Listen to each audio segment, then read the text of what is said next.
En el día de hoy, amigo oyente, vamos a hablar de la revolución más grande que tuvo lugar. Nos referimos a la conversión del apóstol Pablo. En los primeros 9 versículos del capítulo 3 de esta epístola a los Filipenses que estamos estudiando, encontramos que esto que le ocurrió a él fue algo realmente tremendo. Él había cambiado ya su sistema de contabilidad del pasado que tenía, como mencionamos en nuestro programa anterior. Él nos dice lo que él tenía en un lado del libro mayor y luego lo que él tenía en el otro lado de ese libro mayor. Y lo que le ocurrió a Pablo fue lo siguiente. En un lado del libro mayor, cuando él era fariseo y bajo el judaísmo, él tenía tantas cosas que podía sumar y resultaban con un total muy grande. Era tanto lo que tenía que él pensaba que todas esas cosas lo exaltaban a él ante Dios. Todas esas cosas él había acreditado en el haber de su libro. Ahora, en el lado del debe del libro, había apuntado a alguien a quien él odiaba. Y ese era el Señor Jesucristo. Y él estaba tratando de eliminar a todos los seguidores del Señor Jesucristo. Como dijimos, eso lo había entrado en el lado del debe. Así que tenemos este libro mayor con su debe y con su haber. Cuando él se encontró con el Señor Jesucristo en el camino hacia Damasco, él cambió su sistema de contabilidad. Lo que antes se encontraba en el lado del debe, pasó ahora a formar parte del lado de haber. Lo que antes se encontraba en el haber, ahora debía pasar al debe. Y amigo oyente, eso es una revolución. Supongamos que un día yo regreso a mi casa de un largo viaje, y tengo que ir a un negocio a pagar las cuentas en las que han incurrido mi esposa y mi familia. Yo me acerco a ese lugar y le digo a la cajera que quiero pagar lo que debo, y le entrego un cheque para cubrir mi cuenta. Pero entonces la cajera me dice, «Señor, desde que usted se ha ido, hemos cambiado nuestro sistema de contabilidad. Lo que antes era un debe, ahora es un haber y viceversa. Y usted no nos debe nada a nosotros. Por el contrario, nosotros le debemos a usted». Amigo oyente, si la economía de nuestros países permitiera eso, yo llegaría a ser un millonario. Tendría que recibir en lugar de estar entregando todo el dinero. Eso provocaría tal reacción que usted podría hablar de lo que haría la inflación y el sistema monetario del mundo se vería verdaderamente sacudido. Por cierto que algo así lo haría cambiar y preocupar en gran manera, ¿no le parece? Pues bien, eso fue precisamente lo que le ocurrió a Pablo en el camino a Damasco. Y él nos va a contar acerca de eso ahora, y en primer lugar nos dirá lo que él tenía antes. Pero antes de que él nos diga eso, él dice, yo quiero hablar con ustedes, filipenses, y quiero decirles ciertas cosas. Él dice, por ejemplo, y en primer lugar, guardaos de los perros. Ahora no creo que él esté pensando en el cartero en ese instante. Yo no sé por qué los perros siempre odian al cartero, no importa quién sea él. Así es que esto podría ser considerado como una advertencia para el cartero. Guardaos de los perros. Pero eso no es realmente de lo que Pablo está hablando. ¿Qué es entonces lo que él quiere decir cuando dice perros? Creemos que podemos informarnos acerca de esto leyendo lo que dice allá el profeta Isaías en el capítulo 56. Allí Isaías está advirtiendo a la gente contra los falsos profetas de ese día, aquellos que intentaban hacer que la gente se sintiera bien cómoda todo el tiempo, en lugar de advertirles cómo deberían hacer. Ese es un gran peligro hoy porque en nuestra sociedad la comodidad es la última palabra. Algunos de nosotros cuando viajamos queremos descansar bien. Si nos toca viajar en automóvil, buscamos algún lugar, hotel o motel que sea cómodo. No nos gusta dormir al aire libre al lado del camino. Para algunos de nosotros sería imposible hacerlo físicamente. Así es que buscamos la comodidad y la mayoría de nosotros hacemos eso. Y como resultado, existe cierto peligro hoy en el ministerio al tratar de presentar ante los santos de la iglesia cosas que son buenas y cómodas.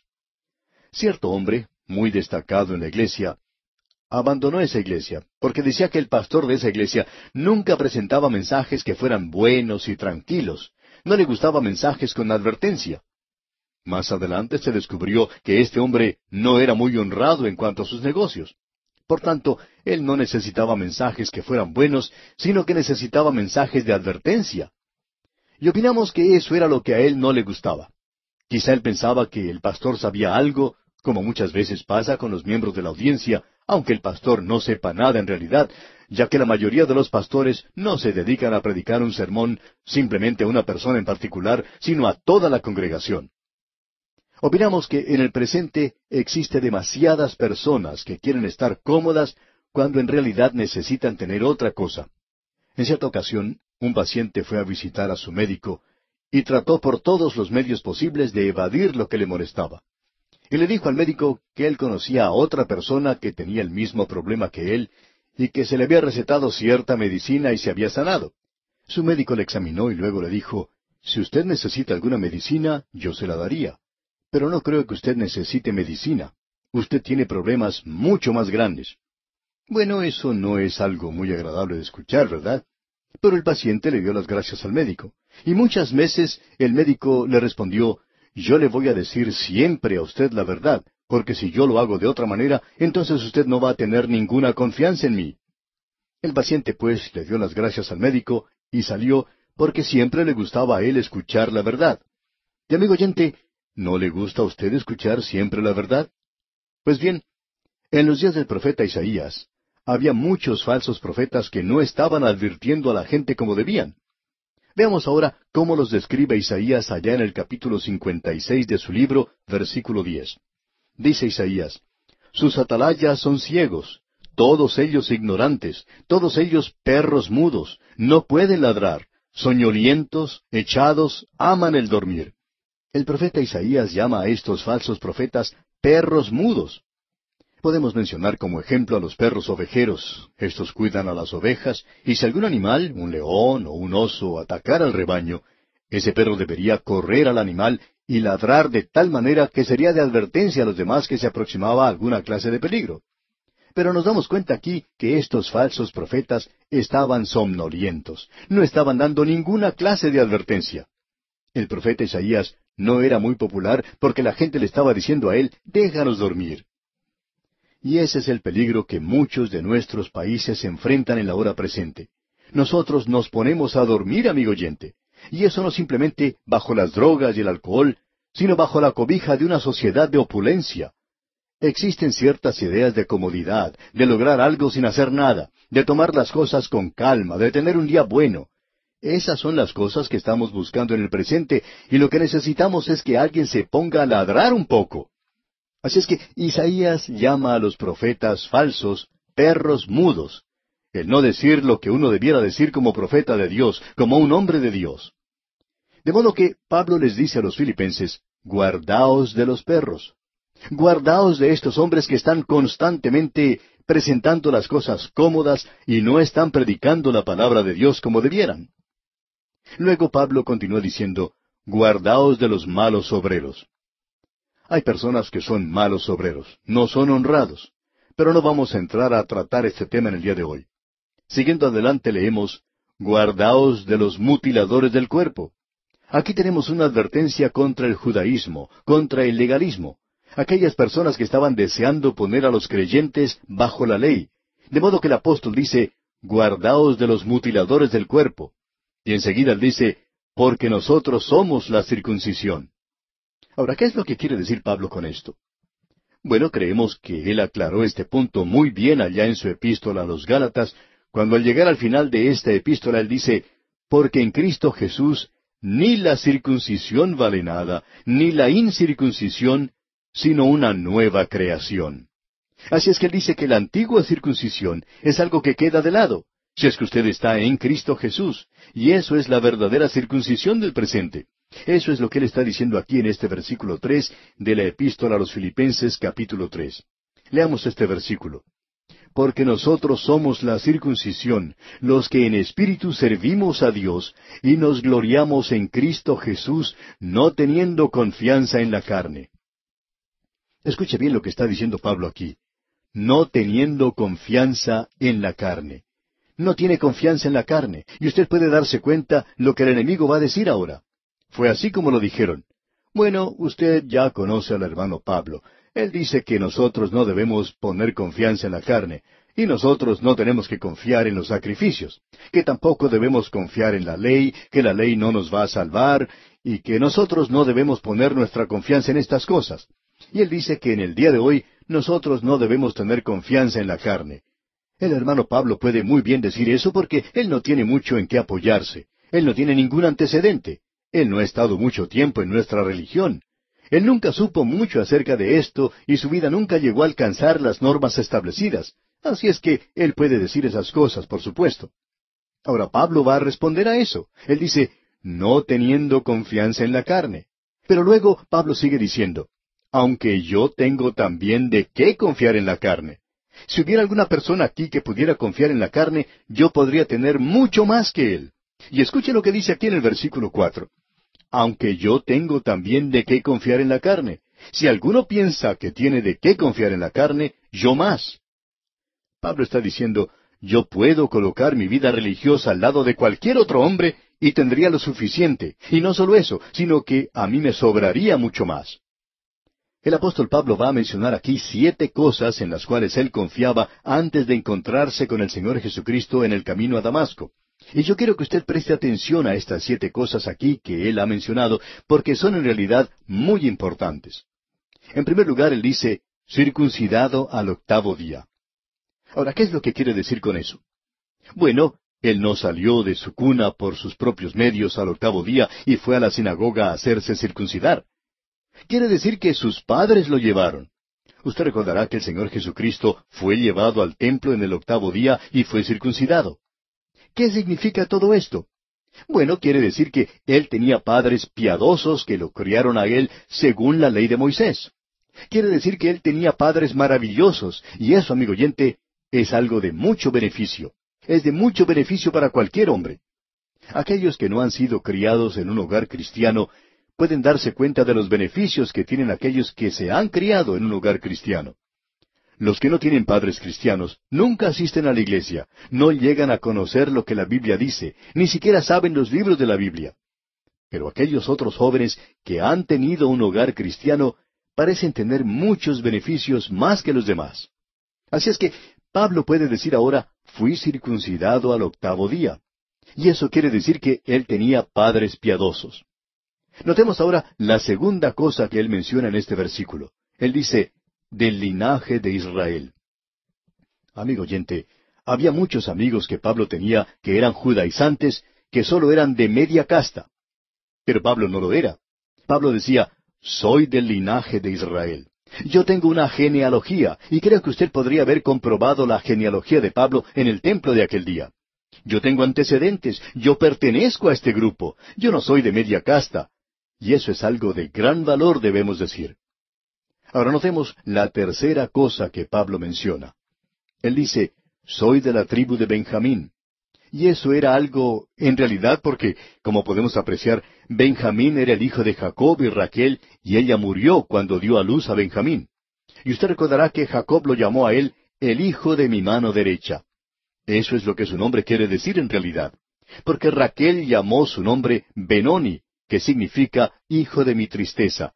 Él causó mi muerte. Pero el anciano Jacob, cuando observaba a ese bebé en su cuna, podía ver que este pequeñito tenía los ojos de su madre. Y para Jacob, Raquel fue una de las cosas más hermosas que ocurrió en su vida antes de Peniel. Y como resultado, el anciano Jacob se apoyó en su hijo. Él va a ser un hijo de mi mano derecha. O sea, yo me apoyaré en él para poder caminar de ahora en adelante. Él es algo especial. Y la tribu de Benjamín era así. El primer rey de la nación, Saúl, salió de Benjamín. Y nos suponemos que Pablo podría haber sido nombrado como en memoria al rey Saúl de la tribu de Benjamín. Ese era el nombre que él recibió cuando nació. Esto es algo que indicaba que él ocupaba una posición muy alta. Él pertenecía a la tribu de Benjamín. Y es muy bueno poder decir, mi padre era un predicador, un ministro de la palabra de Dios que se mantuvo firme por las cosas de Dios. O él fue un laico muy destacado. Esas cosas tienen mucho significado, mucho valor para nosotros. Y esas son las cosas de las cuales se jactan muchas personas en el presente. Uno se encuentra con tanta gente hoy, y cuando se le pregunta sobre la relación con Cristo, siempre responden de la misma manera. Bueno, yo crecí en una iglesia bautista, o yo me crié en una iglesia presbiteriana, a mí me levantaron en la iglesia metodista. Y mi abuelo, bueno, él fundó una iglesia. Y existe una ventana en ese lugar, en esa iglesia, que ha sido dedicada a su memoria. Y esa es la razón por la cual muchas personas en el día de hoy no dejan una denominación liberal porque su abuelito tiene una ventana en algún lugar que ha sido dedicada a su memoria. Así es que muchas de estas personas pueden ser un beneficio. Debemos admitir que lo es, aunque pensamos que también es un gran obstáculo en el presente. Bien, Pablo pertenecía a la tribu de Benjamín. Eso era algo benéfico para él. Y si usted no cree que eso era suficiente, la cuarta cosa que menciona él es la siguiente. Soy hebreo de hebreos. Pablo dice, yo pertenezco a la esfera más alta de los círculos religiosos. Estaba en el escalafón más alto. Luego él menciona la quinta cosa y dice, en cuanto a la ley, fariseo. Ahora, los fariseos representaban lo mejor en Israel. Los fariseos formaban un partido político religioso que se había formado algún tiempo después de la cautividad o durante la misma, y como partido religioso, ellos eran muy fundamentales. Creían en la integridad de las Escrituras, creían en los ángeles, ellos creían en la resurrección y en los milagros. Y también estos eran un partido político. Eran extremadamente nacionalistas. Ellos pensaban al principio, cuando enviaron a Nicodemo a ver a Jesús, que de alguna forma ellos podrían encontrar un medio para unirse a su estrella y que ellos podrían establecer el reino aquí sobre esta tierra. Ellos eran, pues, los mejores en Israel. Y Pablo dice, yo era fariseo. Y no solo eso, sino que él dice, en cuanto a la ley, fariseo. En cuanto a celo, perseguidor de la iglesia. Y quizá usted diga, bueno, no se debería jactar de eso. Pero sí era algo que se podía hacer en ese día. Él había sido un líder en la persecución de los cristianos. Los otros fariseos estaban dispuestos a sentarse cuando habían expulsado a los cristianos de Jerusalén. Pero Pablo decía, yo no me voy a quedar con los brazos cruzados. Yo los voy a buscar a donde estén. Los voy a sacar de todas partes de este mundo. Y él se encontraba precisamente en camino hacia Damasco para hacer esto cuando ocurrió su conversión. Y luego él menciona el séptimo punto. En cuanto a la justicia que es en la ley, irreprensible. Pablo no quiere decir aquí que era sin pecado. Él dijo irreprensible.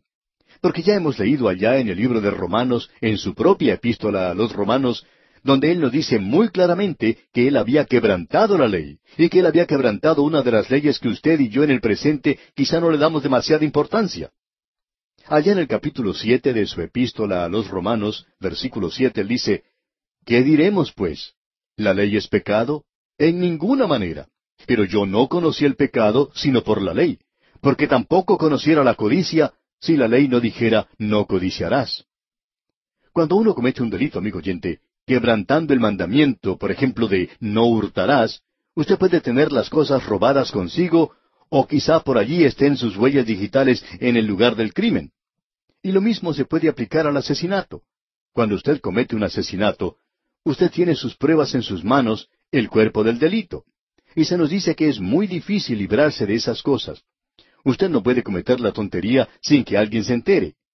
Usted no puede cometer esa clase de pecado sin que alguien se dé cuenta de eso. Pero usted puede codiciar algo y nadie se dará cuenta de eso. Así es que si Pablo se hubiera quedado callado, nosotros podríamos pensar que él había logrado llegar a ese lugar de perfección sin pecado.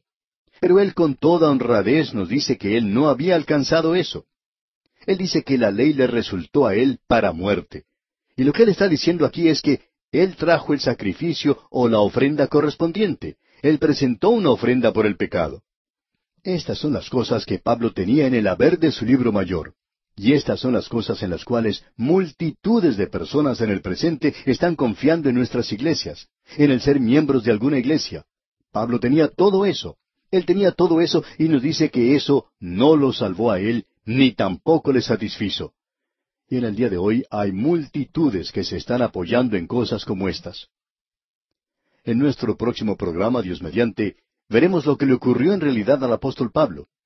Mientras tanto, le sugerimos leer el resto de este muy interesante capítulo 3 de la epístola a los Filipenses, y de esta forma estar preparado para sacar el mayor provecho posible de este estudio bíblico. En este día, amigo oyente, llegamos una vez más a este maravilloso tercer capítulo de la epístola del apóstol San Pablo a los Filipenses. Vamos a comenzar nuestra lectura en el versículo 7. En nuestro programa anterior vimos que Pablo mencionaba para nosotros las cosas en las cuales él podía confiar y en las cuales él confiaba cuando tenía puesta su confianza en la carne. Es decir, que él creía que sus buenas obras, su religión, sus ritos, sus sacrificios, todo lo que él hacía contribuía para su salvación. Pero luego él se dio cuenta cuando se encontró con el Señor Jesucristo en el camino a Damasco, que algo ocurrió en su vida.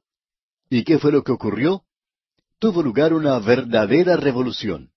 Escuche lo que él dice aquí en el versículo 7 de este capítulo 3 de su epístola a los Filipenses que estamos estudiando. Pero cuantas cosas eran para mi ganancia, las he estimado como pérdida por amor de Cristo. Eso es lo que le ocurrió a él en ese camino a Damasco. Pero cuantas cosas eran para mi ganancia, las he estimado como pérdida por amor de Cristo. O sea que, en el haber de su libro mayor de contabilidad, él había estado sumando sus buenas obras y su carácter, sus antecedentes, su religión. Todo esto parecía que realmente era algo, que era de valor. Y lo era a nivel humano. Pero él dice, cuando yo me encontré con Cristo, todo eso cambió. Ya no estaba más en el haber, sino que ahora formaba parte del debe. Ya no confiaba más en eso. Cuando yo me encontré con el Señor Jesucristo, antes le odiaba yo a Él. Me encontraba en el camino a Damasco para perseguir a aquellos que le seguían. Y ahora, el que estaba en el lado del debe pasa a formar parte del haber, y en el único que yo confío es en el Señor Jesucristo. Amigo oyente, si el sistema de contabilidad de nuestras naciones fuera transformado de esa manera, cambiaría la economía mundial, y en realidad tendría lugar una revolución como tuvo lugar la revolución en la vida de Pablo. En realidad, amigo oyente, cualquier conversión es una revolución, porque las cosas que antes se consideraban ganancia, ahora se cuentan como pérdida. Y lo que antes se consideraba una pérdida, ahora se considera una ganancia. Cambia todas las cosas de arriba para abajo y de adentro para afuera. Lo coloca a usted en una posición completamente nueva. Y si usted, amigo oyente, no ha experimentado esto, bueno, lo único que podemos decir es que simplemente no ha ocurrido. Eso es todo. Pero aquí se nos describe lo que es en realidad la conversión. Entre los versículos 7 y 8 existe una pausa de tiempo. ¿Cuánto tiempo? No podemos decir. Pero más adelante Pablo podría decir lo siguiente aquí en el versículo 8. Y ciertamente aún estimo todas las cosas como pérdida por la excelencia del conocimiento de Cristo Jesús, mi Señor, por amor del cual lo he perdido todo, y lo tengo por basura, para ganar a Cristo.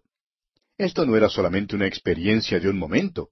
En realidad, este asunto de la conversión no es como un globo de ascensión, y hay muchas personas que piensan que la santificación es eso, de que usted puede dirigirse hacia el altar y tener alguna experiencia, ver una visión, y que usted es elevado hacia las alturas y eso es todo. Pero amigo oyente, permítame decirle que la conversión es algo que permanece con usted. No es simplemente una experiencia de un momento. Ocurre en un momento, pero continúa. La santificación es un andar, y el andar no es algo que usted hace en el aire como si se encontrara en una parte de un globo de ascensión. Un andar, un caminar, es un andar aquí mismo, aquí abajo, día a día y momento a momento. Pablo está diciendo aquí, desde el momento en que me encontré con Cristo, ese conocimiento de Jesucristo es lo más importante de mi pensar. Y luego él dice también, por eso he perdido todo lo que tenía, todas estas cosas en las cuales yo confiaba, ahora ya no lo hago. Y Pablo añade, todas las cosas que yo tenía antes y que consideraba maravillosas, todas mis posesiones, ahora lo pongo por basura. Esa es una declaración bastante fuerte, amigo oyente. Pablo está diciendo, yo estoy botando mi religión a la basura. Y eso es lo que muchas personas necesitan hacer en el día de hoy. El doctor Carroll dijo en cierta ocasión, cuando yo me convertí, perdí mi religión. Y hay muchas personas hoy, amigo oyente, que necesitan de veras perder su religión y encontrar a Cristo Jesús como lo hizo Pablo. Él perdió su religión. No solo la perdió, sino que la arrojó a la basura. Ya antes la había tenido sobre la mesa como si fuera la posesión más preciada de su vida. Esta es la revolución que ocurrió. Y ahora él declara esto en términos teológicos de una manera maravillosa. Y esta es la explicación teológica de lo que le ocurrió a él. Leamos el versículo 9. y ser hallado en él, no teniendo mi propia justicia, que es por la ley, sino la que es por la fe de Cristo, la justicia que es de Dios por la fe. Sobre este versículo ponemos a Juan Bunyan, quien andando por un cañaveral durante la noche, pensando cómo podría presentarse él ante Dios, hizo la siguiente declaración: Cuando yo fui a Cristo, me vi simplemente como un pecador, me vi a mí mismo como pecado desde la coronilla hasta mis pies. Yo era pecado. Y cuando fui a Él, vi que no tenía nada, que Él lo tenía todo. Y este es el versículo, dijo él, que le vino a la mente esa noche cuando estaba caminando por el campo en esa ocasión. Y ser hallado en Él, no teniendo mi propia justicia. Su propia justicia, como Él nos dice muy claramente, es de la ley, es decir, el guardar la ley. Él podía jactarse del hecho de que Él guardaba el día sábado. Y luego Pablo dice, nadie os juzgue en cuanto al día sábado. Dios no me va a juzgar a mí, y yo no voy a permitir que usted me juzgue. Quizá usted pueda hacer una declaración como esa, pero esa declaración, amigo oyente, no tiene ningún valor por lo que él dice aquí en cuanto a la propia justicia. Nosotros quizá podríamos jactarnos del hecho de que predicamos tantas veces durante el año, que tenemos programas todos los días, pero esto es en realidad nada, amigo oyente. Esto no agrega nada en cuanto a la salvación. Mi propia justicia es una justicia legal en cuanto a la salvación, y Dios ya ha dicho, la justicia del hombre es como trapos de inmundicia ante Él. Y Dios no está aceptando cosas así, amigo oyente. Él está aceptando a pecadores inmundos, sí, y Él es quien los puede limpiar. Pablo, por lo tanto, había abandonado todo reclamo en cuanto a su propia justicia. Amigo oyente, cuando usted viene a Cristo Jesús, usted se acerca a Él como una persona en bancarrota. Usted no tiene nada que ofrecerle a Él. Debemos mirar eso, debemos considerar eso y decirlo tal cual es. ¿Qué es lo que usted tiene y Dios puede usar? En cierta ocasión, un matrimonio se convirtió a Cristo. Ambos tenían mucho talento. Eran artistas que habían actuado en clubes nocturnos y eran en realidad personas muy atractivas. Mirándolos desde el punto de vista humano, lo tenían todo. En cierta ocasión dieron su testimonio y el joven dijo que ahora que había sido convertido, iba a tomar ese maravilloso talento que él tenía y utilizarlo para Cristo. Luego el pastor le preguntó cuál era ese maravilloso talento que él tenía para usar para Cristo. Y le dijo, tú bailabas en un club nocturno, tú cantabas en un club nocturno, contabas historias y chistes en un club nocturno. ¿Piensas acaso que Cristo puede utilizar eso? Bueno, contestó que él no había pensado en eso de esa manera. Por tanto, el pastor le dijo, mira, cuando te acercas a Cristo, te acercas a Él como en bancarrota. Tú no tienes nada que ofrecerle a Él. Tú te acercas a Él con las manos vacías. Tú eres, en realidad, un pordiosero. Tú no tienes nada, pero Él lo tiene todo y te lo está ofreciendo. Y este versículo 9 dice, y ser hallado en Él, no teniendo mi propia justicia, que es por la ley, sino la que es por la fe de Cristo, la justicia que es de Dios por la fe. Ahora la palabra importante aquí es, por la fe. Esa es la única forma en que usted puede obtenerlo. Usted no puede trabajar para lograrlo, tampoco lo puede comprar, ni lo puede robar siquiera. Usted debe confiar en Cristo. Usted honra a Dios cuando usted cree en Cristo, y esa justicia ha sido lograda porque cuando Él murió en la cruz, Él quitó sus pecados, y cuando Él resucitó de entre los muertos, lo hizo para su justificación, para su propia justicia, y usted se presenta ante Dios en Cristo, no en usted mismo. Usted y yo no nos podemos presentar ante Él. Permítanos decirle, amigo oyente, que usted y yo no podemos estar ante Él porque Él no nos puede soportar. Nosotros no somos muy atractivos. La realidad de que Él nos amó y se entregó por nosotros es la declaración más sorprendente que puede hacerse. Luego Pablo continúa y va a decir algo aquí comenzando con el versículo 10. Y es que Pablo no solo cambió su sistema de contabilidad del pasado, sino que él también cambió los propósitos que tenía para el presente. En lugar de edificar una justicia legal y de ver cuán religioso y piadoso podía ser, y eso incluía el perseguir a la iglesia, escuche ahora lo que él va a hacer, o lo que él va a hacer aquí en los versículos 10 y 11. Leamos. A fin de conocerle y el poder de su resurrección y la participación de sus padecimientos, llegando a ser semejante a él en su muerte, si en alguna manera llegase a la resurrección de entre los muertos. Ahora, habiendo sido salvo por fe, esto puede darle la impresión de que no hay ninguna motivación en cuanto a la conducta en las obras. Hay muchas personas que dicen, bueno, si es así, de que uno es salvo por gracia, entonces eso quiere decir que uno se puede sentar y no hacer nada. Amigo oyente, usted no hace eso. La fe salvadora es una fe que lo mueve a uno. Santiago dijo, y Santiago no está hablando ahora de las obras de la ley, sino que él está hablando acerca de las obras de la fe. Y él dijo, muéstrame tu fe sin tus obras, y yo te mostraré mi fe por mis obras. Y permítame preguntarle a usted, amigo oyente, si usted ha sido salvo por la fe, ¿dónde están sus obras? Y si usted no tiene obras, entonces no es salvo. Ahora alguien quizá diga, espere un momento. No esperaremos un momento. Eso es exactamente lo que Pablo va a decir aquí, que si usted ha sido salvo por la fe, esa fe ahora le ha dado a usted una nueva motivación, un nuevo propósito para su vida y un nuevo estilo. Y amigo oyente, si su fe en Cristo no le ha cambiado, entonces usted no ha sido cambiado. Usted es aún ese viejo hombre y va a producir una vida de acuerdo a eso. Notemos lo que Pablo dice. Él disipa esa noción aquí en esta sección de que el ser salvo por la fe quiere decir que uno puede mecerse en una mecedora y permanecer allí durante todo ese camino hacia el cielo. Él muestra aquí un esfuerzo y una energía que proceden del Espíritu Santo, que es mucho más poderosa que cualquier esfuerzo legal. Bajo la ley, este hombre estaba dispuesto a ir a Damasco para hacer desaparecer de allí a los seguidores de Cristo. Bajo el sistema de la gracia y la fe, él va a ir hasta los confines de esta tierra para hacer seguidores de Cristo y para testificar de Él. Amigo oyente, permítame decirle que la fe produce algo. Debemos comprender muy bien que eso no tiene nada que ver con su salvación. Sus obras no tienen nada que ver con eso. Su salvación se logra en la cruz. Dios solo le está preguntando a usted, amigo oyente, que aún no es salvo, solo le está preguntando una cosa. ¿Qué va a hacer usted con Cristo, quien murió por usted? Y si usted le responde a eso y acepta a Cristo como Salvador, usted entonces es salvo por fe, y esa es la justicia que sólo viene por la fe. Y aún la vida que usted vive después de eso no edifica una justicia que tenga nada que ver con su salvación, sino que es, amigo oyente, una motivación para que usted viva para Dios. Esa es la razón por la cual Pablo vivió en la forma en que lo hizo. Esa es la misma razón por la cual otros hombres han vivido como lo han hecho. En la actualidad no podemos comprender a personas que no están haciendo nada con Dios.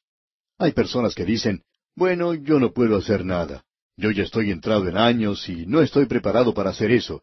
Yo no tengo un programa radial. Pero permítanos ser francos con usted, amigo oyente. Usted puede ayudarnos. Usted puede ayudarnos a predicar la palabra de Dios en la actualidad. Nosotros estamos en esta tarea de esparcir la palabra de Dios y vamos a continuar haciéndolo. Vamos a seguir hacia adelante y como dice Pablo, prosigo a la meta, al premio del supremo llamamiento de Dios en Cristo Jesús. Amigo oyente, yo le pido que escuche lo que este hombre Pablo tiene que decir aquí. Usted se puede dar cuenta que el propósito de su vida, toda su ambición, es aún de conocer a Cristo. Hay algunas personas que dan la impresión hoy que ya lo conocen todo, que ya han llegado a un punto en el que ya no necesitan aprender más y lo único que se dedican a hacer es a darle brillo a su aureola y eso lo hacen todas las mañanas y ya están listos, que ellos solo tienen que partir en cualquier instante. Amigo oyente, Pablo aún al fin de su vida podía decir, mi ambición es aún la de continuar conociendo a Cristo, su persona y el poder de su resurrección. Y permítame decirle, amigo oyente, que ese es uno de los grandes consuelos que yo tengo, porque creo que lo que más necesito es la realidad de la persona de Cristo en mi vida. No se prepare a señalarme con su dedo, porque yo voy a hacer lo mismo en cuanto a usted, y voy a decirle que eso es lo que usted necesita. Y todos nosotros en realidad necesitamos la realidad de Cristo en nuestras vidas, la participación de sus padecimientos. Una persona que escuchó lo que explicamos en cuanto al Salmo 22 dijo, yo nunca supe cuánto sufrió él por mí. Y amigo oyente, permítame decirle que yo quiero conocer la participación de sus padecimientos y que quiero entrar en ello. El conocer a Cristo y su obra de redención demandará nuestra atención toda la eternidad. Así es como vamos a pasar la eternidad. Y si usted no está interesado en eso ahora, bueno, yo no sé por qué usted quiere ir al cielo. Usted se aburrirá mucho allí porque todos los que vayamos al cielo simplemente alabaremos al Señor. Alabaremos su nombre las 24 horas del día. Y si usted, amigo oyente, no disfruta de alabar a Cristo y el querer conocerle a Él, no sé por qué usted quiere ir al cielo. Sugerimos que busque otro lugar para ir porque, amigo oyente, nosotros vamos a glorificarle a Él en el cielo. Ahora, en el versículo 11, Pablo no está expresando alguna duda cuando él dice, si en alguna manera llegase a la resurrección de entre los muertos. Es acerca de su participación en el rapto. En lugar de demostrar duda, él está afirmando que él tendrá parte en eso con gran gozo. Pablo no espera obtener la perfección en esta vida, y por tanto él dice, yo quiero tener una participación completa en este rapto. Hay personas que hoy no creen en el rapto, y yo me pregunto acerca de su relación con la persona de Cristo. Amigo oyente, eso es lo que este hombre puede decir. Él dice, mi ambición, el propósito que yo busco, es no sólo de conocerle a Él, sino que yo tome parte en ese rapto de tal manera que tenga algo de significado para mí. Creo que habrá algunos santos que en el momento de ser arrebatados dirán, ¿qué es lo que está pasando? ¡Qué sorpresa la que se van a llevar! Veamos ahora lo que dice Pablo aquí en el versículo 12 de este capítulo 3 de su epístola a los Filipenses. Dice Pablo, no que lo haya alcanzado ya, ni que ya sea perfecto, sino que prosigo por ver si logro asir aquello para lo cual fui también asido por Cristo Jesús. Creemos que lo que él está diciendo aquí es que él se da cuenta que no podrá lograr la perfección aquí, que eso no lo detiene en su camino en esa dirección. Nosotros debemos crecer, como lo dijo Pedro, en la gracia y en el conocimiento de Cristo. Notemos ahora lo que dice él en el versículo 13, y esto nos presenta el modus operandi de la vida de Pablo. Él dice aquí, hermanos, yo mismo no pretendo haberlo ya alcanzado. Pablo está diciendo que él no ha llegado a ese punto todavía. Y hoy, amigo oyente, hay tantos santos que se sienten cómodos y se sienten cómodos en su ignorancia. Piensan que ya lo saben todo. Amigo oyente, observe lo que dicen los versículos 13 y 14 de este capítulo 3. Hermanos, yo mismo no pretendo haberlo ya alcanzado, pero una cosa hago, olvidando ciertamente lo que queda atrás y extendiéndome a lo que está delante, prosigo a la meta, al premio del supremo llamamiento de Dios en Cristo Jesús. El apóstol se refiere al pasado. Él está dejándolo detrás de sí con todas sus equivocaciones. Él no permite que eso llegue a ser un detrimento para el presente o el futuro. Él vive en el presente en la expectación del futuro cuando él va a crecer y desarrollarse. Alguien ha dicho que hoy es el mañana por el cual usted se estaba preocupando ayer. Esta es la santificación práctica de Pablo. ¿Cuán real es esto? Y él dice, yo estoy corriendo una carrera y hay un premio para el vivir cristiano. El futuro de Pablo ha sido absorbido por Cristo de tal manera que eso motiva todo lo que él dice y hace en el presente. Y él se identifica a sí mismo con un atleta que está corriendo para alcanzar el premio. Y ese premio no es una recompensa terrenal, sino por Cristo mismo, que algún día cuando tenga lugar el rapto, él será arrebatado y llegará a la presencia de Cristo. Eso es lo que él anticipaba. Hay muchos de nosotros que hoy necesitamos entrar en esta carrera de la vida. Creemos que hay muchos creyentes en la actualidad que son como esa historia que hemos escuchado acerca de una jovencita que se encontraba en una fiesta en la cual estaban jugando para ver quién era el que podía hacer la cara más cómica. Al final, los organizadores se acercaron a ella y le dieron el premio y ella preguntó, «Bueno, ¿y por qué me dan esto?» «Bueno», le dijeron, «es el premio por hacer la cara más cómica». Y ella dijo, «Yo ni siquiera estaba jugando».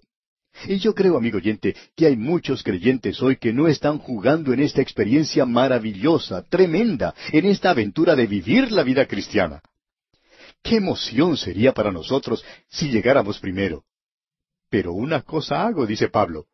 ¡Ah, el que podamos acusar nuestra vida hasta ese punto! ¡Qué maravilloso podría ser! Y aquí, amigo oyente, nos detenemos por hoy. Le recomendamos leer una vez más el resto del capítulo 3 de esta carta del apóstol Pablo a los Filipenses. De esta forma estará usted mejor informado y así le será más fácil comprender mejor el análisis de esta interesante epístola. Volvemos hoy, amigo oyente, al capítulo 3 de esta epístola a los Filipenses que hemos estado estudiando. Y vamos a comenzar nuestra lectura en el versículo 15. En este capítulo ya hemos observado algo del premio del vivir cristiano. En primer lugar, vimos que el apóstol Pablo cambió su sistema de contabilidad que utilizaba en el pasado. Antes, él había sido muy religioso, agregando en su columna del haber muchas cosas buenas que eran religiosas y piadosas, y que eran muy impresionantes en cuanto a lo que el mundo considera de valor en la actualidad. El apóstol Pablo tenía esas cosas, pero cuando él se encontró con el Señor Jesucristo, allá en el camino hacia Damasco, él dejó su religión a un lado, y Cristo entonces llegó a ser el todo para él. Vemos entonces que este hombre, Pablo, en ese momento cambió su sistema de contabilidad. Lo que antes él había considerado ganancia, lo consideraba ahora pérdida, y lo que antes era para él pérdida, lo consideraba ahora ganancia. Es decir, que ocurre aquí un tremendo cambio. Luego vemos en los versículos 10 al 19 que Pablo ha cambiado el propósito para el presente. Eso nos muestra que ahora él ha cambiado, y lo que ahora es, en sus propias palabras, prosigo a la meta, al premio del supremo llamamiento de Dios en Cristo Jesús. Él se encuentra corriendo una carrera. Ese es el cuadro que tenemos aquí. Y el premio para el vivir cristiano es en realidad el Señor Jesucristo mismo. El futuro de Pablo es absorbido de tal manera por Cristo que eso le motiva en todo lo que hace y dice en el presente. Él se presenta a sí mismo como si fuera un atleta en una carrera para obtener un premio. Usted debe recordar que aparentemente Pablo presenció los Juegos Olímpicos. En la ciudad de Éfeso existía un gran anfiteatro en el cual se podía sentar unas 100,000 personas, y los Juegos Olímpicos tenían lugar en ese estadio. Y Pablo estuvo en esa ciudad por 3 años. Es muy difícil, pues, creer que él no hubiera presenciado esos juegos. Él utiliza muchos ejemplos tomados de esos eventos atléticos, y aquí él se identifica a sí mismo como si fuera un atleta en una carrera, corriendo y corriendo por un premio. Debemos aclarar aquí que nosotros no corremos para lograr la salvación. Eso lo hace Cristo. Él nos da la salvación. O lo tenemos o no lo tenemos. O nosotros confiamos en Él o no confiamos en Él. De la única manera en que usted, amigo oyente, puede tener salvación en el día de hoy es por medio de la fe, porque la salvación es un don, un regalo, y esa es la forma en que usted recibe un don, un regalo. Eso es lo que sucede cuando uno tiene un cumpleaños. Cuando llega ese día, sus amigos, sus vecinos y parientes, sus compañeros de trabajo, le dan a usted algún regalo. Cuando ellos le ofrecen a usted un regalo, usted cree que se lo están dando, y por tanto lo toma y eso es todo. Uno acepta el regalo y da las gracias por ello. Uno no tiene que hacer nada para merecerlo, ganárselo, o no tiene que trabajar para lograrlo. Es simplemente un regalo. Ahora el don o regalo de Dios es vida eterna en Cristo Jesús, y eso es Cristo mismo. Y usted, amigo oyente, o lo acepta a Él, o lo rechaza. Esa es la salvación, el aceptar a Cristo, y usted solo la puede obtener por fe. Quiere decir, el creer lo que Dios dice. Cuando uno tiene un cumpleaños, usted le cree a sus amigos. Ellos le dicen, oye, tenemos un regalo para ti. Y le entregan un paquete y usted lo toma. Usted cree en ellos. Usted no cruza sus brazos y dice, bueno, yo no estoy seguro que ustedes me lo quieran dar. No estoy seguro que ustedes quieran hacer eso.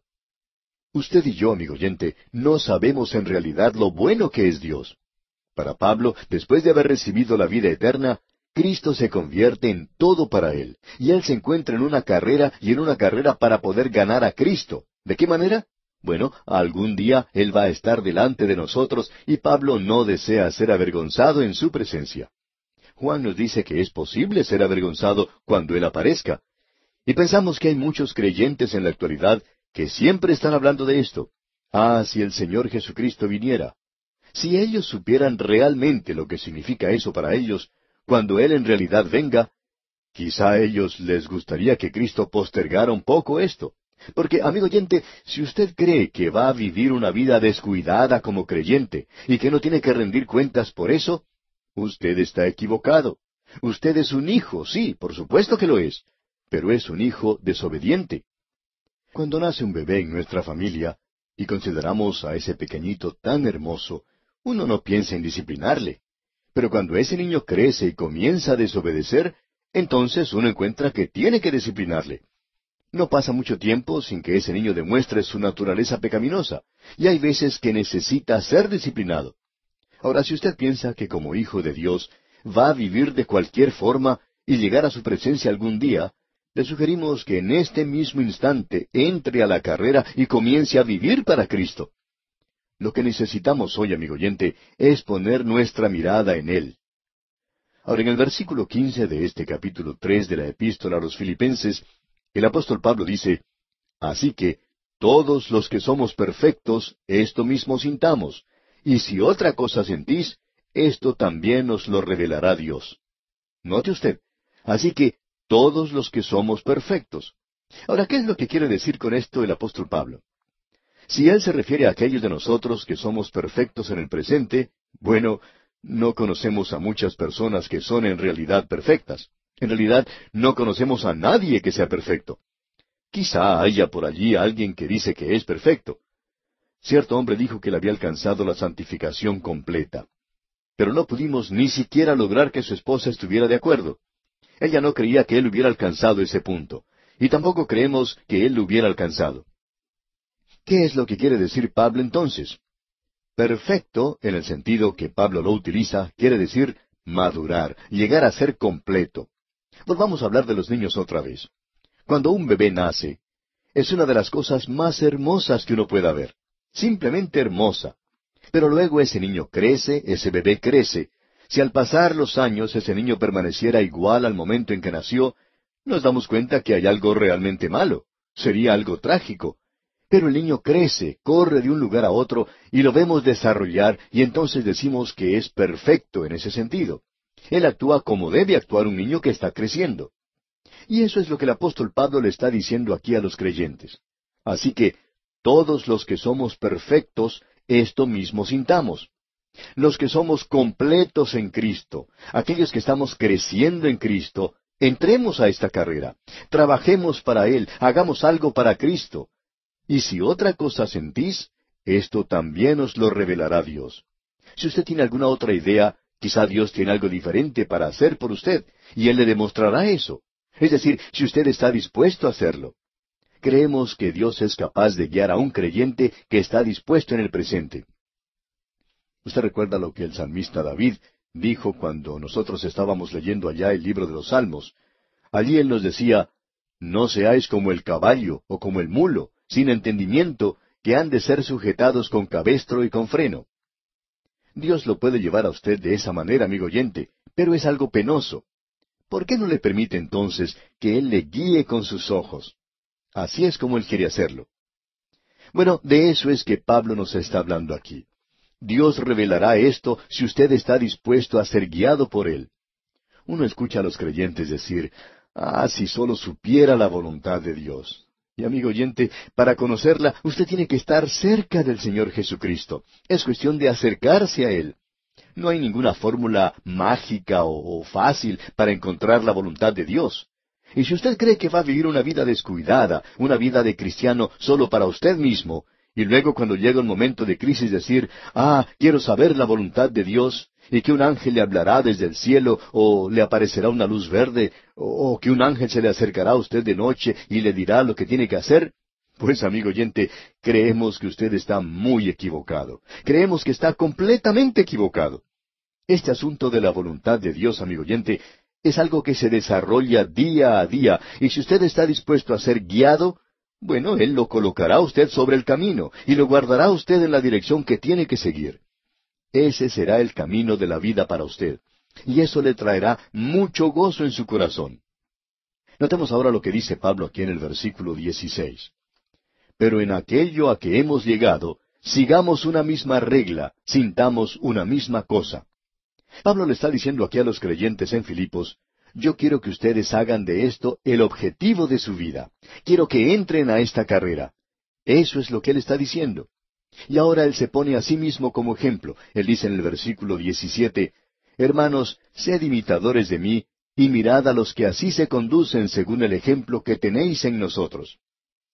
¿Cómo me gustaría a mí decir eso, amigo oyente? Pero no puedo hacerlo.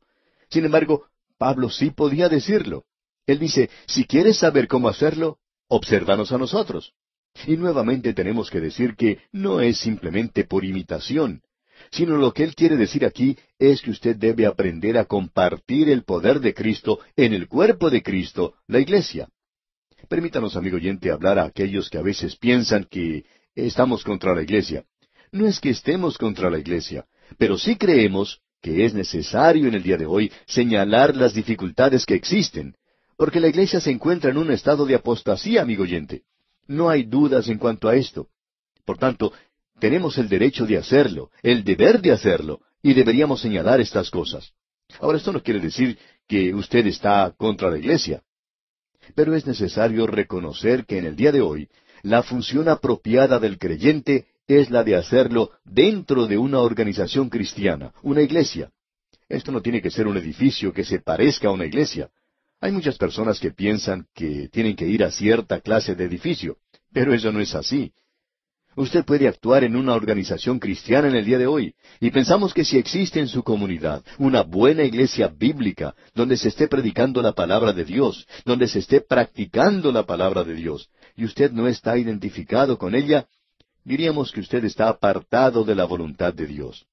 Si existe una organización cristiana en su ciudad, y usted no la está apoyando, pensamos que usted está aparte de la voluntad de Dios.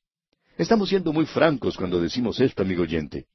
Creemos que eso es exactamente lo que Pablo quiere decir aquí, y sabemos que eso es lo que dice en otros lugares también. Bueno, sigamos leyendo lo que Pablo nos dice aquí. En los versículos 18 y 19 del capítulo 3 de la epístola a los Filipenses, él nos muestra el lado negativo. Leamos. Porque por ahí andan muchos, de los cuales os dije muchas veces, y aún ahora lo digo llorando, que son enemigos de la cruz de Cristo, el fin de los cuales será perdición, cuyo Dios es el vientre y cuya gloria es su vergüenza, que sólo piensan en lo terrenal. Creemos que eso es probablemente la condenación más severa que usted puede encontrar en cuanto a aquellos que profesan ser creyentes aquí. El apóstol Pablo está diciendo aquí que hay algunos que profesan a Cristo. Sin embargo, contradicen todo esto por la forma de vivir que tienen. Él dice aquí que su Dios es el vientre. Eso es algo terrible. En realidad se está refiriendo a sus apetitos. Existen el día de hoy creyentes que tienen un gran apetito por el dinero, y esta gente hace cualquier cosa para poder obtenerlo. Hay otros que hoy tienen el sexo como su Dios. Aún hay otras personas que codician. Eso explica mucho acerca de las críticas que existe en el presente, las contiendas y la vanagloria. Ah, si solo pudiera tener lo que tiene fulano de tal, si solo pudiera hacer lo que fulano de tal está haciendo, si solo pudiera vivir en la casa que él vive, y así por el estilo. Eso es lo que ocurre en el día de hoy, amigo oyente. Hay muchos creyentes en la actualidad que tienen sus corazones y sus mentes puestas en las cosas terrenales. Lo que Pablo está diciendo en realidad aquí es que si usted ha confiado en Cristo, si usted ha tenido esa revolución, la misma revolución que tuvo lugar en Pablo en el camino hacia Damasco, y donde Cristo es ahora lo que absorbe todo su pensar y su tiempo y su talento, entonces él dice, eso se va a demostrar en su vida. El apóstol Santiago lo dice de la siguiente manera, escuche usted. Así también la fe, si no tiene obras, es muerta en sí misma. Pero alguno dirá, tú tienes fe y yo tengo obras. Muéstrame tu fe sin tus obras y yo te mostraré mi fe por mis obras. Es decir, amigo oyente, que si usted no tiene ninguna obra, usted no va a llegar a convencer a su prójimo. Dios conoce su corazón, yo no lo conozco, y su prójimo tampoco lo conoce, pero por cierto que puede conocer sus obras. Calvino lo dijo de esta manera, la fe sola salva, pero la fe que salva no está sola. Pablo está diciendo, cuyo Dios es el vientre. Esa es una declaración verdaderamente terrible. Ahora alguien dirá, es crudo hablar de esa manera. Bueno, no creemos que esa declaración sea cruda. Sin embargo, podría serlo en la actualidad. El ver a creyentes que se han entregado a las cosas de este mundo, a las cosas terrenales, que sólo piensan en lo terrenal, como dice Pablo. Esas cosas que son pasajeras. Y llegamos ahora a la última división de este capítulo 3. Pablo ha cambiado la esperanza que tenía para el futuro, y en la primera parte del versículo 20 dice, mas nuestra ciudadanía está en los cielos. Él se está refiriendo aquí a la forma total de vivir. Quiere decir un nuevo estilo de vida. Esto ha sido traducido como que nuestro hogar está en el cielo. Y hablando honradamente, debemos decir que probablemente eso se acerca mucho más a lo que Pablo está diciendo. Y quiere decir definitivamente lo siguiente. La palabra utilizada es polichuma, y de allí es donde sale la palabra política. Política es casi como una palabra sucia en el presente, pero polichuma, política, tiene que ver con la ciudad, tiene que ver con la vida en la ciudad. Filipos era una colonia romana. Allí se había puesto en vigor las leyes romanas. La gente se vestía con los mismos estilos que se usaba en Roma. Hablaban en latín. Todo era igual como en Roma, y ellos formaban una colonia de romanos. Era una ciudad colonial. En el día de hoy, la iglesia debería ser una colonia del cielo, y eso quiere decir que la gente debería actuar en la misma forma en la que la gente actúa en el cielo, o actuaría en el cielo. Pero amigo oyente, eso no siempre es cierto, ¿verdad? Deberían tener el mismo lenguaje del cielo, y ellos deberían vivir de la misma forma en que se viviría en el cielo. Eso es lo que esta palabra significa, nuestro hogar ciudadano, o que nosotros somos una colonia del cielo, y por tanto ese debería ser nuestro objetivo. Esa es la dirección que deberíamos seguir. Allí es donde deberíamos estar, querer estar en el cielo, y deberíamos representarlo aquí en el día de hoy. Nosotros somos embajadores de Cristo en este mundo. Y el apóstol Pablo está diciendo ahora que deberíamos representar al cielo, y el mensaje del cielo aquí en esta tierra donde vivimos en la actualidad. Que el Señor nos ayude, amigo oyente, a vivir como Él quiere que vivamos, a representar la vida del cielo como Él quiere que la representemos aquí en la tierra. Que mostremos nuestra fe por medio de la forma en que vivimos y actuamos. Y vamos a detenernos aquí por hoy, amigo oyente. Dios mediante, en nuestro programa siguiente, vamos a concluir nuestro estudio de este capítulo 3 de la Epístola a los Filipenses, y entraremos también en el capítulo 4. En nuestro programa anterior, amigo oyente, estábamos llegando ya al final de este capítulo 3 de la Epístola a los Filipenses. Nos encontramos ya en la última sección de este capítulo, donde el apóstol Pablo ha cambiado su esperanza para el futuro. No solo cambió su sistema de contabilidad del pasado, y no solo ha cambiado su propósito para el presente, sino que él ahora cambia su esperanza para el futuro. Él está tratando de vivir para Cristo en el día de hoy, pero ahora él tiene una esperanza gloriosa, maravillosa para el futuro. Y dice, mas nuestra ciudadanía, es decir, nuestra forma de vivir, nosotros somos una colonia del cielo aquí en la tierra. El doctor Herbert Biba sabía decir lo siguiente: todo el camino al cielo es cielo. Por tanto, amigo oyente, el Hijo de Dios en el día de hoy debe experimentar el gozo del Señor, la paz de Dios y el amor de Dios. Estas son las cosas que deben ser experiencias del presente para el Hijo de Dios. Ahora el versículo 20 de este capítulo 3 de la Epístola a los Filipenses dice, mas nuestra ciudadanía está en los cielos, de donde también esperamos al Salvador, al Señor Jesucristo.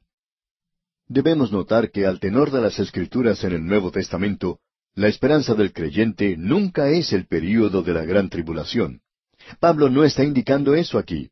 Y él menciona esto con tal nota de gozo y una alabanza a Dios, de donde también esperamos al Salvador, al Señor Jesucristo. Y Pablo no está diciendo aquí, después que usted haya pasado a través del período de la gran tribulación. El período de la gran tribulación es una época de juicio, y la iglesia ha sido librada de juicio, y no pasará a través de eso, como tampoco tuvo que pasar Enoc por el diluvio. Alguien dijo, bueno, Dios puede cuidarlo a uno en eso. Sí, Dios cuidó a Noé en el diluvio en un barco, pero Él sacó a Enoc de este mundo. Habrá dos grupos de personas que serán suyas durante ese período de la gran tribulación. Uno será tomado, como lo dice a la iglesia de Filadelfia, y otro grupo será formado por aquellos que pasarán a través de la tribulación. Habrá una gran compañía de gentiles y 144,000 de Israel. Ahora, si usted no cree que eso no es Israel y la iglesia, entonces permítanos preguntarle, amigo oyente, ¿a cuál tribu pertenece usted? Porque no solo se le llama a Israel, sino que también se menciona a cada tribu por nombre y cuántos hay en cada una de ellas. Es mejor que usted se entere de cuál es la tribu a la cual usted pertenece. si está planeando pasar a través de ese período de la gran tribulación, porque todos ellos serán sellados. Así es que es necesario que usted sepa a cuál tribu pertenece usted. Se está haciendo cada vez más absurdo el tratar de mantener hoy esa posición de que la iglesia va a pasar a través del período de la gran tribulación. Hay quienes dicen, no hay ningún versículo en las Escrituras que diga que la iglesia no va a pasar a través de la gran tribulación. Debemos decir aquí que no hay ningún versículo en las Escrituras que tenga nada que decir acerca de que la iglesia no va a hacer otras cosas. Pero estamos seguros, amigo oyente, que la iglesia las hará. Estamos seguros que todos vamos a tener una posición, un trabajo que hacer durante la eternidad, pero el Señor no menciona detalles de eso. Hay muchas cosas sobre las cuales las Escrituras permanecen en silencio, pero las Escrituras nos aclaran que la iglesia tiene una esperanza gloriosa, maravillosa para el futuro, y que la distancia que nos separa de este instante hasta el momento del rapto de la iglesia es infinitesimal. Y esto no quiere decir que Cristo vendrá mañana, porque Pablo también tenía esa esperanza. Aparentemente él pensaba que aún durante su vida el Señor vendría, y no podemos encontrar en ningún lugar en la Escritura donde Pablo esperaba pasar por el período de la gran tribulación. Él estaba pasando por momentos de mucha dificultad, amigo oyente. Sin embargo, él nunca interpretó eso como el período de la gran tribulación. Hay algunas personas que piensan que la gran tribulación es probablemente una gran tormenta, que es probablemente un viento muy fuerte de más de 80 kilómetros por hora que pasará sobre toda la tierra. Amigo oyente, escuche bien. La gran tribulación es algo terrible más allá de lo que nosotros podemos describir. Es tan terrible que en el libro de Apocalipsis se describe en términos muy claros, y usted no puede diluir lo que allí se dice de ninguna manera.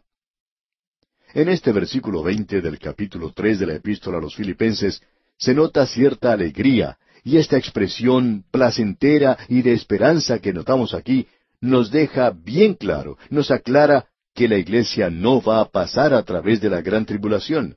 Este versículo 20 dice, y leamos otra vez, mas nuestra ciudadanía está en los cielos, de donde también esperamos al Salvador, al Señor Jesucristo.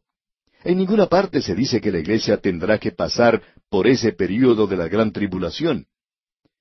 Notemos lo que él dice ahora, el cual transformará el cuerpo de la humillación nuestra. Quizá podríamos cambiar esa palabra humillación por corrupción. Usted y yo tenemos un cuerpo que es corruptible. Tendría que ser puesto a un lado uno de estos días cuando usted y yo salgamos porque está sujeto a la corrupción. El Señor Jesucristo va a cambiar nuestros cuerpos corruptibles. Y esa es una grandiosa esperanza, amigo oyente. Maravillosa. Me gustaría cambiar el mío ahora mismo. ¿Por qué? Bueno, leamos la segunda parte del versículo 21.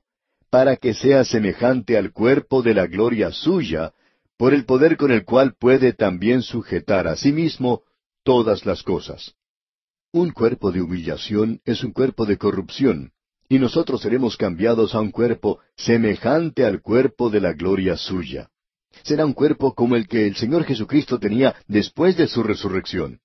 Pablo nos habla de esto allá en su primera epístola a los Corintios, capítulo 15, versículos 51 al 54, donde dice, escuche usted, He aquí os digo un misterio, no todos dormiremos, pero todos seremos transformados, en un momento, en un abrir y cerrar de ojos, a la final trompeta, porque se tocará la trompeta, y los muertos serán resucitados incorruptibles, y nosotros seremos transformados. Porque es necesario que esto corruptible se vista de incorruptible, y esto mortal se vista de inmortalidad. Y cuando esto corruptible se haya vestido de incorrupción, y esto mortal se haya vestido de inmortalidad, entonces se cumplirá la palabra que está escrita, sorbida es la muerte en victoria. La idea que aquí se destaca es que será algo que sucede de pronto, de repente, y que tendrá lugar al final de la trompeta, porque se tocará esa trompeta. Hay aquellos que se imaginan que uno de los ángeles del Apocalipsis, la séptima trompeta, es la trompeta que se hace sonar aquí. Pero ¿de dónde sacan la idea de que es la trompeta tocada por el séptimo ángel, cuando en realidad aquel que hace tocar esa trompeta no se indica aquí? ¿Y sabe por qué, amigo oyente? Porque no es una trompeta en el sentido que usted y yo pensamos de alguien tocando la trompeta, si eso es lo que usted piensa. Eso se menciona en Apocalipsis porque allí se está tratando con Israel. Israel salió a la marcha en el desierto haciendo tocar trompetas, 2 trompetas de plata se utilizaron para hacerlos comenzar esa marcha en el desierto. Ellos estaban acostumbrados a las trompetas, nosotros no. Ahora alguien quizá diga, bueno, dice en la Biblia, porque el Señor mismo, con voz de mando, con voz de arcángel y con trompeta de Dios, descenderá del cielo. Bueno, ¿cuál es esa trompeta de Dios? Si alguien se la ha dado a Gabriel, Gabriel va a tocar la trompeta. ¡Qué tontería! Gabriel ni siquiera tiene una trompeta, y si la tiene, no creemos que pueda tocarla. Él no está tocando una trompeta. Lo que quiere decir aquí, porque el Señor mismo, con voz de mando, con voz de arcángel. ¿Y significa eso que un arcángel está con él? No, amigo oyente. Es su voz, la voz del Señor mismo. Es como la voz de un arcángel. Nos habla de la dignidad, de la majestad de ese llamado de él. Ahora la trompeta, ¿qué podemos decir acerca de eso? Bueno, esa es su voz. Eso nos habla de lo penetrante que será y lo terrible que también será. Ahora alguien quizá diga, ¿está usted seguro de eso? Ah, sí, amigo oyente. Allá en Apocalipsis capítulo 1, versículo 10, Juan dice, Yo estaba en el Espíritu en el día del Señor, y oí detrás de mí una gran voz como de trompeta. Bueno, ¿quién tiene una voz como esa? Juan dice, y me volví para ver. ¿Y quién piensa usted que era? El Cristo glorificado. Será su voz. No habrá ninguna trompeta relacionada con la iglesia en esto. Y aquí es el Señor quien da la última llamada. Y esa será la última llamada.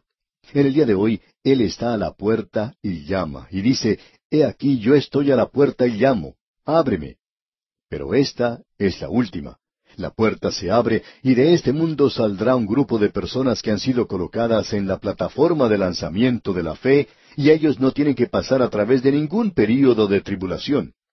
Permítanos decirle, amigo oyente, que aquellos que dicen que la iglesia va a pasar a través de la tribulación, tienen, según nuestro juicio, las escrituras más tenues para usar que cualquier teoría que exista hoy. Y sin embargo, algunos de ellos son así llamados personas inteligentes. Encontramos que estos hombres pasan más tiempo con la filosofía, la psicología y la historia y temas parecidos que en el estudio de la palabra de Dios. Ahora hemos dedicado bastante tiempo a esto porque pensamos que es muy importante de notar de nuestra parte. Notemos una vez más lo que dice el versículo 21 de este capítulo 3 de la epístola a los Filipenses. El cual transformará el cuerpo de la humillación nuestra, para que sea semejante al cuerpo de la gloria suya, por el poder con el cual puede también sujetar a sí mismo todas las cosas. Esto nos habla de las cosas que mencionó también Juan. Amados, ahora somos hijos de Dios, y aún no se ha manifestado lo que hemos de ser, pero sabemos que cuando Él se manifieste, seremos semejantes a Él, porque le veremos tal como Él es. En estos pasajes no existe otra cosa sino una gran esperanza, emoción y una gran expectación, y no hay ni siquiera la más mínima sugerencia de que la iglesia tendrá que pasar por ese período que se conoce como el período de la gran tribulación. Él honestamente le dijo a la iglesia, Te cuidaré de aquella hora que se está aproximando sobre toda la tierra para probarlos a aquellos que moran aquí en este mundo.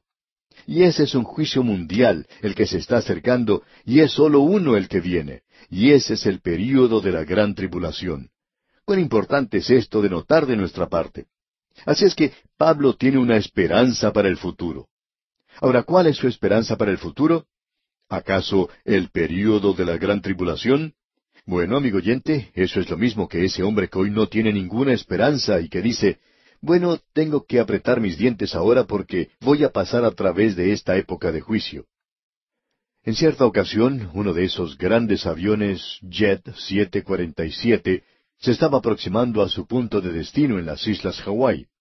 Pero el piloto no se acercó directamente a la isla, sino que tuvo que dar un gran rodeo.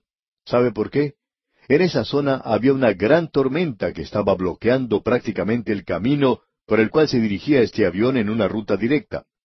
Así es que el piloto tuvo que apartarse hacia el norte y el avión llegó con unos 30 minutos de atraso. Ahora los pasajeros estaban muy agradecidos de que el piloto hubiera desviado el avión para no entrar en esa tormenta. A nadie le gusta pasar por experiencias así. Antes el piloto acostumbraba a decir, Tenemos una tormenta frente a nosotros y vamos a tener turbulencias por los próximos 30 minutos. Y eso no era algo muy apreciado por los pasajeros. Pero es muy lindo poder ver que el piloto rodea esas tormentas para no pasar por ellas. Y el Señor le dice a la iglesia, nosotros no vamos a pasar por ese período. Eso es lo que Él está diciendo. Usted lo puede cambiar de cualquier forma que quiera para tratar de conformarlo con su teoría, pero eso es lo que Él está diciendo. Lo ha dejado muy en claro. Llegamos ahora al último capítulo de la Epístola a los Filipenses. Vimos en el primer capítulo la filosofía del vivir cristiano. En el capítulo 2 ya vimos la norma del vivir cristiano. En el capítulo 3 tuvimos el premio para el vivir cristiano. Y ahora, en el capítulo 4, tenemos la fortaleza, el poder para el vivir cristiano. Todas estas otras cosas perderían todo significado y propósito si no fuera por la fortaleza. Por ejemplo, una filosofía para la vida no es buena, a no ser que haya poder y fuerza para realizarlo. Una norma no es buena, a no ser que haya poder para tener esa norma en nuestras propias vidas. Y el premio tampoco es bueno, si usted no puede alcanzarlo y usted no puede llegar a su objetivo. Por tanto, el poder, la fortaleza, es de suma importancia. Así es que una de las razones por las cuales el Espíritu de Dios no le permitió a Pablo que finalizara estas epístolas tan pronto como él aparentemente quería hacerlo, fue porque quería hacernos saber a nosotros hoy que existe un poder, una fortaleza para el vivir cristiano, y es por eso que él dijo, todo lo puedo en Cristo que me fortalece. Vamos a analizar detenidamente este capítulo porque es muy importante. Notemos en primer lugar las divisiones que hemos hecho en este capítulo. En los primeros 4 versículos tenemos la fuente del poder, y eso es gozo, como veremos. Luego tenemos en segundo lugar el secreto del poder, y es la oración. Luego veremos el santuario del poder, y es la contemplación de Cristo. En los versículos 10 al 23 tendremos la satisfacción del poder. La satisfacción del poder es en Cristo, y por tanto, allí está la verdadera fortaleza para el vivir cristiano. Veamos en primer lugar la fuente del poder, que es el gozo. Escuche lo que dice Pablo aquí en el versículo 1 de este capítulo 4. Así que, hermanos míos, amados y deseados, gozo y corona mía, estad así firmes en el Señor, amados. Fíjese usted, estos creyentes iban a estar en la presencia de Cristo algún día, y él esperaba recibir una corona por haber ganado almas, por haber ganado a estas gentes para el Señor, y ellos eran su gozo aquí en esta tierra. Ahora él les dice a ellos, estad así firmes en el Señor, amados. Esto es algo muy importante para el presente, esta estabilidad. La fe cristiana producirá estabilidad en la vida. Ahora dice en el versículo 2, ruego a Evodia y a Síntique que sean de un mismo sentir en el Señor. Y regresamos una vez más a esta pequeña infección que ha existido en la iglesia. No era mucho, en realidad no había causado demasiado problema, pero no es algo bueno tener esto en la iglesia porque se forman camarillas, un grupo que no trabaja con otro grupo. Así es que Pablo dice, ruego a Evodia y a Síntique. Esas mujeres no se estaban dirigiendo la palabra, y es por eso que dice, quiero que estas 2 damas sean de un mismo sentir en el Señor. No que una fuera un duplicado de la otra, sino que tengan el mismo sentir del Señor. Y si nosotros estamos juntos en el Señor, como ya hemos visto anteriormente, entonces estamos unidos. Puede que tengamos diferencia de opinión sobre varias cosas, pero eso no separa a aquellos que están en el Señor. Ahora les dice aquí que estas 2 damas tienen que ser de un mismo sentir en el Señor. En la primera parte del versículo 3 dice, asimismo te ruego también a ti, compañero fiel, que ayudes a estas que combatieron juntamente conmigo en el Evangelio. La iglesia en Filipos se destaca por el hecho de que las mujeres ocupaban un lugar de prominencia en la iglesia primitiva, y eso, debemos decir, era algo fuera de lo normal en aquel día. Nuestro punto de vista personal es que hoy la iglesia no ha enfatizado el rol de la mujer en la iglesia. Creemos que nunca tendríamos que soportar a mujeres predicando si se hubiera enfatizado en la iglesia el cargo de las mujeres diaconisas. Creemos que ese es un cargo importante y debe ser reconocido en la iglesia del día de hoy. Mientras más uno estudia la palabra de Dios, más puede darse cuenta y convencerse de eso. Y aquí tenemos algo que Pablo mismo dice: estas que combatieron juntamente conmigo en el Evangelio, con Clemente también. Ahora, Clemente era un creyente en Filipos. Nosotros no hemos llegado a conocerlo. Esta es la primera mención que se hace acerca de él. Y dice Pablo, los demás colaboradores míos. Aparentemente había un gran grupo de creyentes en Filipos, cuyos nombres, dice Pablo, están en el libro de la vida. Y eso era lo importante, que sus nombres estaban escritos en el libro de la vida.